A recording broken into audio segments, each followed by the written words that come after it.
महादेव महादेव. प्रिय मित्रांनो, मी दिलीप चव्हाण. पिंपळगावमध्ये अगदी सुंदर वातावरण आणि चंपाषष्ठीपासून खंडेराव महाराजांची यात्रा उत्सव सुरू. तर ते दत्त पौर्णिमेपर्यंत उत्साह असतो. पवन पुत्र हनुमान की जय. प्रिय मित्रांनो, तुम्हाला माहिती आहे, मी मागील व्हिडिओमध्ये बोललो होतो तुम्हाला की द्वापार युगामध्ये विष्णू भगवंतानं म्हणजे कृष्ण अवताराने मारुतीरायाला काय सांगितलं. म्हणजे मला सांगायचं असं आहे की महाभारताचं युद्ध चालू असताना धनुर्धर अर्जुन यांना गीता जे सांगत होते श्रीकृष्ण भगवान आणि वरती मारुतीराय पण ते ऐकत होते. तर प्रिय मित्रांनो, मला खरं खरं सांगा, आजपर्यंत तुम्ही एवढंच ऐकलं होतं की गीता पहिले श्रीकृष्णाने अर्जुनाला सांगितली, पण तसं नाही झालं. त्यावर मारुतीरायानं पण ती ऐकली होती. महादेव महादेव. खंडोबाची यात्रा 12 गाड्यांचं इथं 6 दिवसाचं एकदम थाटामाटात देवाची यात्रा पार पाडतात. हे आंबेकी नगर आहे, पिंपळगावच्या अर्धा किलोमीटरच्या अंतरावर. इथे सर्व महादेव मल्हारी भक्त असतात. येळकोट येळकोट, जय मल्हार, सदानंदाचा येळकोट.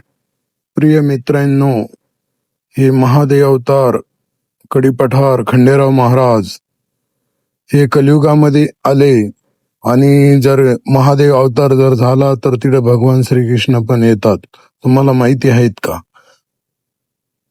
खंडेराव महाराज जेजूरला म्हाळसा बाई बरोबर लग्न करून अगदी मजेत होते. संसार एकदम मजेत चालला होता. त्यावेळेस भगवान श्रीकृष्णाला आठवण आली आणि ते भेटायला गेले. ज्यावेळेस पहिल्या पायरीपाशी उभे राहिले, द्वारपालला सांगितलं की जा खंडेरायाला सांगा की तुमचे मित्र तुम्हाला भेटायला आलेले आहेत. पण कोण मित्र ते काही नाव सांगितलं नाही. द्वारपालनं आग्रह धरला तेव्हा भगवान श्रीकृष्णाने सांगितले पूर्ण नाव, कृष्ण वासुदेव यंगडी पडदान असं मला म्हणतात. त्यावर ते द्वारपाल खंडेराव महाराजांपाशी गेले आणि खंडेरावानं एक खोबऱ्याच्या वाटीमध्ये भंडार भरून पाठवला आणि श्रीकृष्ण भगवंताने तो भंडार पहिल्या पायरीवर उधळला. येळकोट येळकोट, जय मल्हार अशी घोषणा देऊन जय जयकार केला. तेव्हापासून भंडाराची उधळणी व्हायला सुरुवात झाली. किती सुंदर आहे की नाही? त्यानंतर यंगडी पडदान या स्वरूपामध्ये श्रीकृष्ण भगवान काही वर्षे मल्हारी देवाच्या सेवामध्ये राहिले.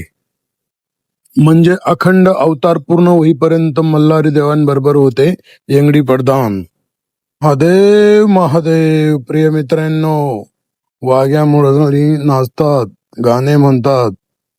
हे देवाचे लेकरं आहेत, यांना नाव ठेवायचं नाही का देवाने पण यांना वरदान देऊन ठेवलेलं आहे.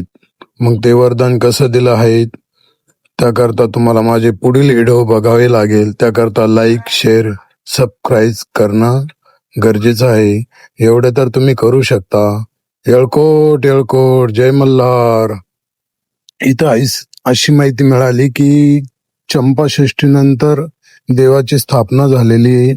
त्या तिथीप्रमाणे हे 6 दिवसाचं अनुष्ठान करून दत्त पौर्णिमेला उत्सव साजरा करतात. 12 गाड्या ओढल्या जातात. त्यात इथं योग्य ते पुजारी म्हटलं तर देवाची सदैव पूजा करतात, आराधना करतात. ते म्हटलं तर हिरामन भाऊ हे देवाचे गोंधळ गाणे पण म्हणतात.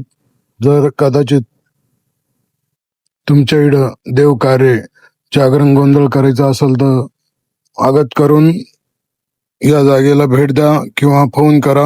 जेव्हापासून श्रीकृष्ण भगवंतांना भंडार उधळला तेव्हापासून देवाला पण एक अशी सवय लागून गेली होती की जंगलामध्ये वाघ आला, जेजूर नगरीच्या आजूबाजूला खूप थमान करायला लागला. त्यावेळेस देवानं भंडाराची उधळणी करून पूर्ण बंधन केलं की वाघ परत येणार नाही. असं बराच वेळा देवानं केलं की ज्यावेळेस बानुबाईच्या वाड्याला गेले त्यावेळेस बानुबाईनं सांगितलं की एवढं काम झालं पाहिजे. बस देवानं येळकोट येळकोट म्हणून भंडार उधळणी केली की तेवढं काम होऊन जायचं. एक वेळेस मेंढ्या पण मारल्या आणि सर्व रडगाणं चालू झालं भानुबाईचं. तर त्यावेळेस देवानं भंडार उधळला आणि मेंढ्या पण जिवंत केला. असं बराच वेळा देवानं केलं. देवांच्या स्वभावामुळं देवांच्या भक्तांना पण ही सवय लागली.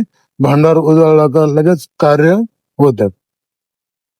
महादेव महादेव, जय जय मल्हार मार्तंड भैरवाय शंभो, हर हर महादेव. अरे बानू बानू करता मल्हारी वेडा झाला, सजविला घोडा गेला बानूच्या वाड्याला. प्रिय मित्रांनो, बानुबाईचा वाडा कुठं हे पण तुम्हाला सांगायचं आहे. असे अगणित देव मल्हारीने काय काय केले, कसं घडून आणलं हे चरित्र, ते मी तुम्हाला पूर्ण कथा सांगेल वेळावेळानुसार. तोपर्यंत येळकोट येळकोट, जय मल्हार. आणि तुमच्या गावामध्ये पण 12 गाड्या ओढत असतील तर मला नक्की सांगा. पुढील व्हिडिओ तुमच्या करता पण बनवला जाईल. जय जय मल्हार मार्तंड भैरवाय शंभू, हर हर महादेव. येळकोट येळकोट, जय मल्हार. सदानंदाचा येळकोट, हर हर महादेव. महादेव महादेव, हर हर महादेव. येळकोट येळकोट, जय मल्हार. सदानंदाचा शिव, सदानंदाचा, सदानंदाचा शिव, सदानंदाचा.